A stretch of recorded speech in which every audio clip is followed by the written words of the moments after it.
Salve teman-temanku sekalian, mari kita lihat topik pertemuan kita pada hari ini, mengawali bulan Maria, bulan Rosario. Ada sebuah pertanyaan menarik, masih dalam hubungan dan viti-viti saya, dan bagaimana orang-orang Katolik mengenal saya sebagai ikonnya pembantai heresia. Oke, kita akan melihat bagaimana orang Katolik menjelaskan Maria kepada seorang Protestan sola scriptura. Penting kan? Bagaimana menjelaskan Maria kepada seorang Protestan sola scriptura. Ya. Saya membaca tulisan beberapa apologet Katolik dari Amerika, dan yang paling utama saya fokus pada tulisan dari Dwight Longenecker, ya, menulis dalam bahasa Inggris. Lalu saya gabung dengan beberapa Jimmy Akin dan Joe Hesmeyer.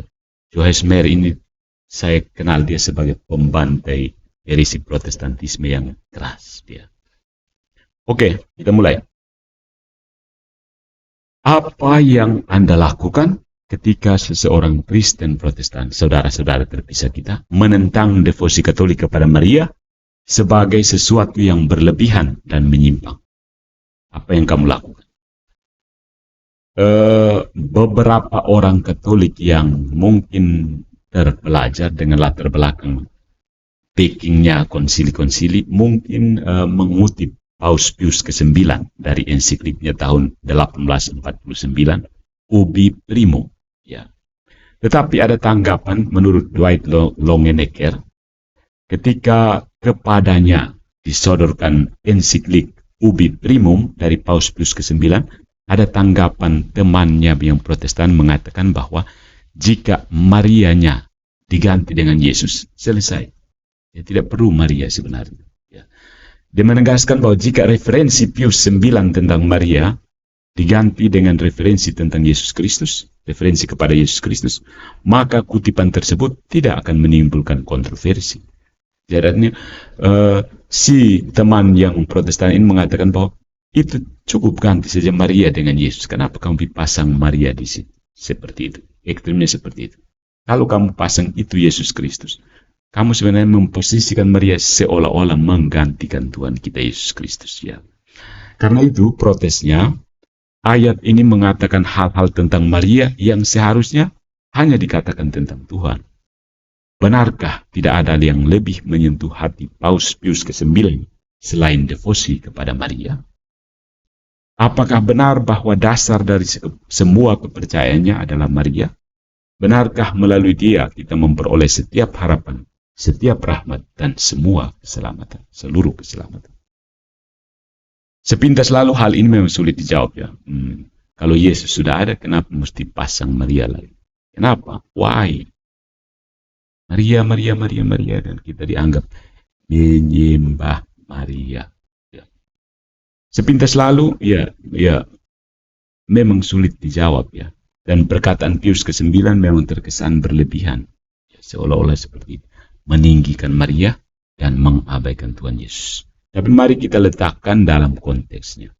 Pertama-tama ya, kutipan dari yang merupakan bagian dari surat Pius ke-9 kepada para uskup di seluruh dunia yang berkonsultasi dengan mereka mengenai kebijaksanaan dalam mendefinisikan dogma Maria dikandung tanpa noda, Maria Immaculata. Dan kata lain dia berbicara dalam doktrin Maria. Kedua, Pius ke-9 menggunakan kata kita dalam mengungkapkan pendapat dan cintanya kepada Maria. Dia tidak membuat pernyataan doktrinal formal. Ketiga, pernyataan ini harus ditempatkan dalam konteks seluruh ibadat dan kehidupan gereja. Jadi Pius ke-9 tidak meninggikan Maria sambil mengabaikan Yesus. Jika diambil sendiri, kutipan ini terdengar seolah-olah Pius ke-9 memuja Maria. Ya, kalau tiba-tiba saja orang begitu lihat saja sikap orang Katolik tanpa melihat secara komprehensif. Ingat, beberapa orang di luar gereja Katolik itu melihat kekatolikan itu secara segmentaris, fragmentaris, segmented, fragmentarian. Jika dilihat dari konteksnya, jelas-jelas bahwa dia tidak melakukan pemujaan terhadap Maria. Kalau kita membaca kata-katanya dengan cermat, jelas bahwa rujukan utama Paus adalah Yesus Kristus. Dan rujukan utama devosi Mariani itu adalah Yesus Kristus.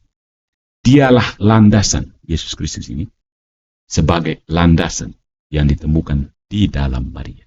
Yesus Kristus adalah sumber setiap harapan, setiap rahmat, dan semua keselamatan. Dan dia datang kepada kita melalui Maria. Jadi, sang sumber keselamatan itu datang kepada kita through Mary, per Mariam. Per. Jadi dia tidak langsung begitu. Dia bisa saja langsung, dia maha kuasa, tapi toh dia memilih untuk menggunakan cara seperti yang terjadi dalam sejarah melalui Maria, per Mariam. Perkataan Pius ke-9 dapat dijelaskan, namun ada dua hal mendasar yang perlu diingat ketika kita membahas devosi Maria dengan orang non-Katolik. Pertama-tama, jika kita dihadapkan pada bahasa yang berbunga-bunga tentang Santa Perawan, kita tidak boleh meminta maaf dan berapologi berlebihan. Karena devosi kepada Maria telah menjadi bagian dari ibadat gereja sejak awal. Devosi ya, bukan penyembahan. Beda. Penyembahan itu berarti jatuhnya ke koliridianisme, itu bidat yang menganggap Bunda Maria itu ilahi.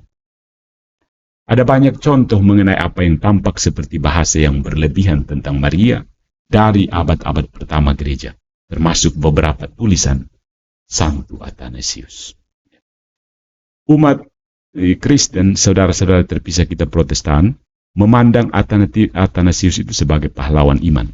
Dialah yang membela ortodoksi melawan bidat. Dialah yang menentang seluruh dunia dalam membela kristologi yang dianut umat Kristen juga Protestan saat ini.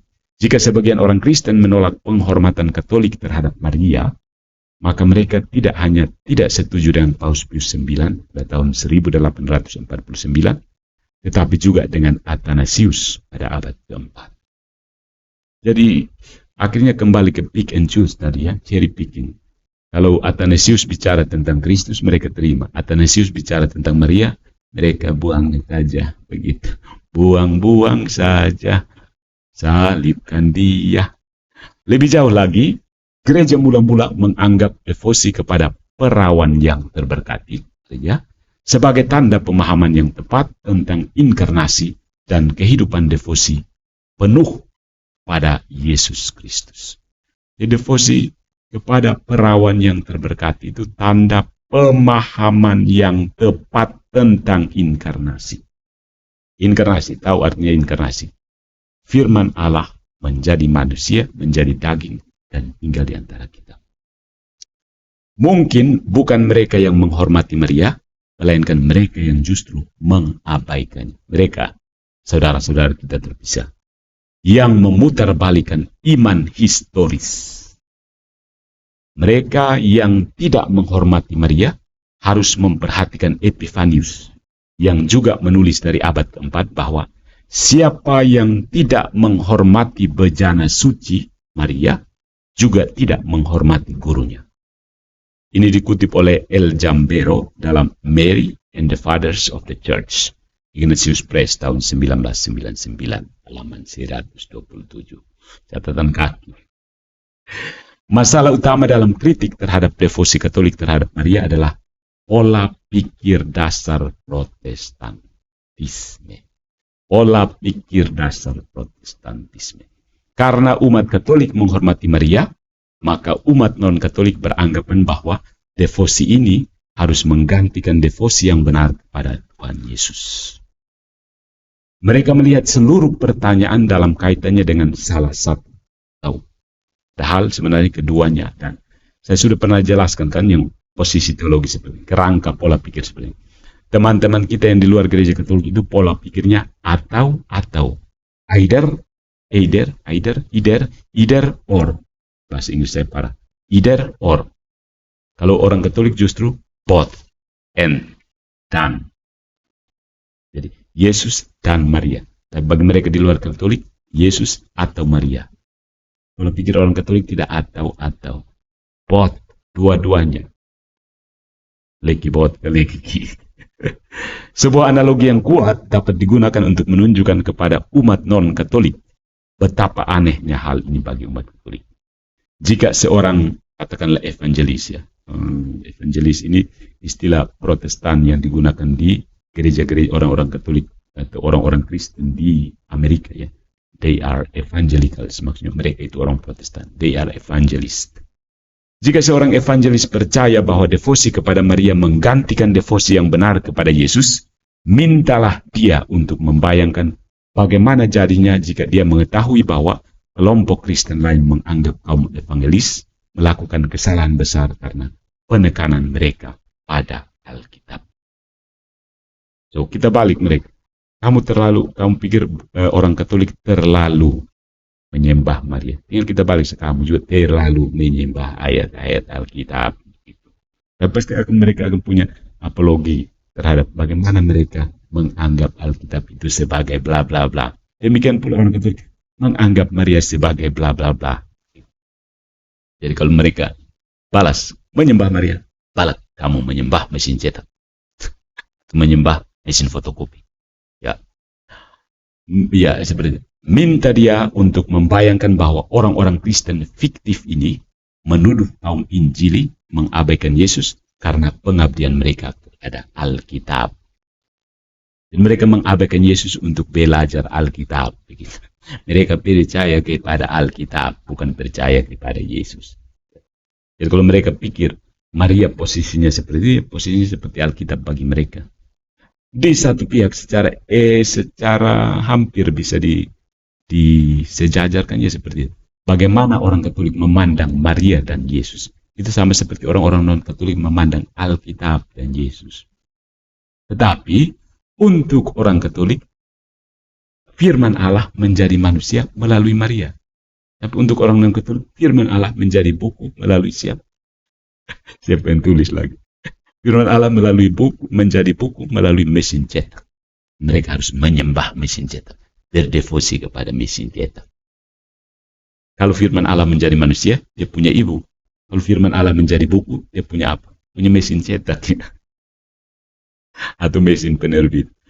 Orang-orang Kristen hipotetis ini yang sebut tadi, jangan tuduhkan kepada teman-teman kita yang terpisah. Anggap seorang Kristen hipotetis ini mungkin berkata, kalian kaum evangelis Injili menekankan Alkitab dengan mengabaikan Yesus. Anda menyebut gereja Anda sebagai gereja Alkitabiah dan memiliki perguruan tinggi Alkitabiah, sekolah tinggi Alkitabiah, sekolah tinggi Alkitab. Ya. Bukan gereja dan perguruan tinggi Kristen. Ya. Ada sekolah Alkitab, bukan sekolah Yesus. Ya, sekolah tinggi Alkitab atau apa? Sekolah tinggi Yesus. Tidak ada sekolah tinggi Yesus. Di dalam gereja Anda tidak memiliki gambar Yesus. Anda tidak memiliki salib. Dan Anda tidak memiliki jalan salib. Ya. Tidak punya devosi jalan salib. Tidak punya krusifiksus. Sebaliknya yang Anda miliki hanyalah mimbar besar di tengah untuk memberitakan Alkitab. Seperti itu. Beritakan Alkitab. Kenapa percaya Alkitab? Kamu percaya Alkitab atau percaya Yesus? Ingat, ini dalam konteks ini kita bicara sebagai Kristen hipotetis yang terlalu menyembah ayat-ayat Alkitab itu. Tiap hari yang sibuk bolak-balik Alkitab saja. Para penuduh dapat mengatakan, Perjanjian Baru mengatakan bahwa orang-orang Kristen mula-mula mengabadikan diri mereka sendiri sampai memecahkan roti, berdevosi dan memecahkan roti. Mengabdikan diri mereka, maksudnya saling berdevosi, saling menghormati satu sama lain dalam memecahkan roti. Itu Kisah Para Rasul bab 2 ayat 42 ya. Dan bahwa cara untuk mengingat Yesus, mengenang Yesus, dan memberitakan kematiannya adalah melalui Ekaristi. Bukan baca Alkitab. 1 Korintus bab 11 ayat 24-26. Namun Anda, wahai kaum Injili, merayakan perjamuan Tuhan sebulan sekali. Atau bahkan lebih jarang lagi. 3 bulan sekali atau hanya pada saat-saat Paskah. Dan ciri utama kebaktian gereja Anda adalah khotbah Alkitab yang panjang lebar, berapi-api, tapi terputar di Alkitab saja kan. Ingat, fokus ini Kristen hipotetis, Kristen Injili. Gitu. Siapa yang seperti ini, saya tidak menuduh ya. Anda bahkan mempunyai doktrin formal bernama sola scriptura. Dogma buatan manusia ini, sola scriptura itu buatan manusia, kemudian merupakan distorsi dan tambahan terhadap iman Kristen. Sesuatu yang belum pernah terdengar baik di gereja mula-mula maupun di dalam kitab suci sendiri. Sola scriptura itu son ada di kitab suci, son ada pada hidup gereja mula-mula. Dogma ini, sola scriptura, yang Anda anggap tidak bisa salah, menyatakan bahwa Alkitab dan bukan Yesus adalah satu-satunya sumber kebenaran. Hati-hati. Alkitablah satu-satunya sumber kebenaran atau Tuhan Yesus, Tuhan kita Yesus Kristus. Anda mengajar anak-anak Anda untuk menghafal ayat-ayat Alkitab daripada menerima Yesus dalam persekutuan. Anda mengajari mereka bernyanyi Y-E-S-U-S, Tuhan Yesus tidak berubah. W-I-V-L-E, A-L-K-I-T-A-B, Alkitab, ya, itulah buku untuk saya. Aku berdiri sendiri di atas firman Tuhan. Perhatikan bahwa mereka tidak boleh berdiri sendiri di atas dasar yang kokoh dari Yesus Kristus. 1 Korintus bab 3 ayat 11, melainkan di atas Alkitab. Para pengkhotbah Injili mengatakan bahwa tidak ada orang yang bisa datang kepada Tuhan tanpa percaya pada Alkitab. Ingat, ini Kristen hipotetis ya. Mereka mendeklarasikan kecintaan mereka yang tidak pernah padam terhadap Alkitab dan bukannya terhadap Yesus. Mereka mengatakan bagaimana hidup mereka didedikasikan untuk memberitakan Alkitab dan bukan untuk salib Kristus. Salib Kristus. Salib Kristus, bukan Alkitab. Jika seseorang melontarkan tuduhan seperti ini, seorang evangelis yang baik mungkin akan mendengus, mengejek. Wow, bagaimana mungkin ada orang yang salah memahami posisi kaum Injili yang sola scriptura tadi? Begitu. Prosesnya seperti itu kan. Tentunya mereka melakukannya dengan sengaja. Feedback ya.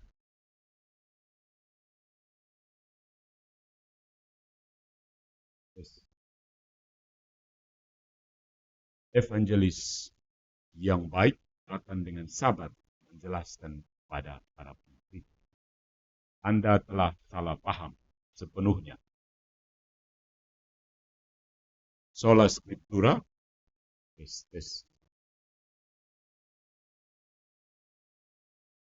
sola scriptura,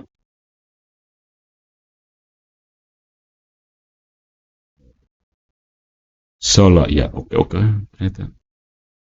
Jika seseorang melontarkan tuduhan ini, seorang evangelis ingat ini istilah Protestan yang digunakan di Amerika, maksudnya orang-orang menyebut orang Protestan sebagai evangelis. Evangelis yang baik mungkin akan mendengus, mengejek. Bagaimana mungkin ada orang yang salah memahami posisi sola scripturis, ya. Pasti mereka akan seperti itu. Tadi kan itu tuduhan. Lalu mereka bilang, kamu salah paham, ya, karena sola scriptura ini maksudnya seperti ini. Ya, beberapa kali kan, beberapa video saya kan orang datang, hei kamu tidak paham, sola scriptura itu maksudnya bukan begitu. Itu strawman fallacy. Tapi begitu kita bilang, hei kamu salah paham tentang Maria, yang kami maksud tentang Maria itu bukan seperti itu. Mereka tidak mau. Tentunya mereka melakukan dengan sengaja. Evangelis yang baik akan dengan sabar menjelaskan kepada pengkritik. Anda telah salah paham sepenuhnya. Sola scriptura tidak menempatkan Alkitab bertentangan dengan Yesus. Hal ini justru sebaliknya, membantu kita memuliakan Yesus. Tidakkah Anda melihat bahwa kita mencintai Alkitab? Karena Alkitab memberikan kita akses kepada juru selamat kita. Tapi kayaknya suaranya bukan berat seperti itu, tapi tinggi.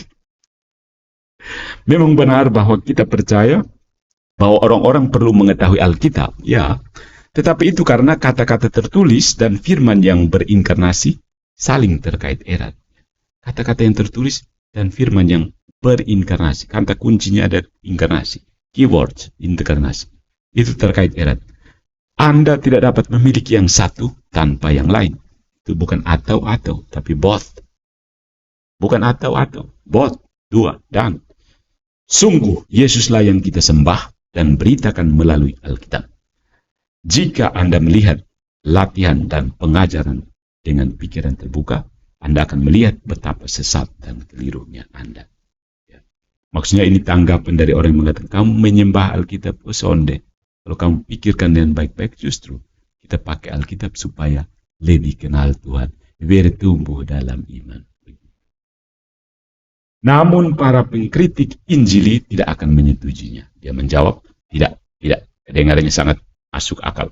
Tetapi Anda tidak akan pernah bisa meyakinkan saya. Saya hanya tahu bahwa Anda menyembah Alkitab, bukan Yesus. Dan semua permainan kata-kata cerdas Anda menunjukkan betapa butanya Anda sebenarnya.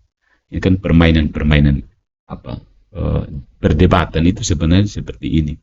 Banyak orang masuk ke roomnya Zuma, lalu dengan panas, dengan tegas mengatakan, Zuma, engkau tidak tahu apa-apa le, engkau tidak paham, engkau harus masuk Kristen dulu baru paham le, begitu. Itu kan seperti itu. Untuk membuktikan pendapatnya, kritikus ini berkata, saya tahu kalian kaum evangelis itu memuja Alkitab dan bukannya Yesus. Lihat saja kutipan yang saya temukan ini membuktikannya. Ini berasal dari salah satu buku teks teologis klasik Injili Anda. Alkitab telah membuahkan hasil tertinggi di semua lapisan masyarakat. Hal ini telah melahirkan jenis kreasi tertinggi di bidang seni, arsitektur, sastra, dan musik. Anda akan menemukan pengaruh Alkitab yang lebih tinggi di mana-mana. Ya. William E. Gladstone berkata, jika saya diminta untuk menyebutkan satu-satunya penghiburan dalam kesedihan, satu-satunya aturan perilaku, panduan hidup yang sejati, saya harus menunjukkan apa yang dalam kata-kata sebuah himne populer disebut yang lama cerita. Diceritakan dalam sebuah buku yang sangat tua yang merupakan anugerah Tuhan yang terbaik dan terkaya bagi umat manusia. Dari Introductory Lectures in Systematic Theology dari Aaron Vance. Anda tahu, ini kita masih lanjut dengan hipotetis tadi, Kristen hipotetis. Kritikus tersebut mengakhiri dengan penuh semangat. Pemimpin Injili Anda yang terkenal mengatakan bahwa bukan Yesus, melainkan Alkitab yang menjadi satu-satunya penghiburan, pemandu sejati, dan pemberian Tuhan yang terbaik dan terkaya bagi umat manusia.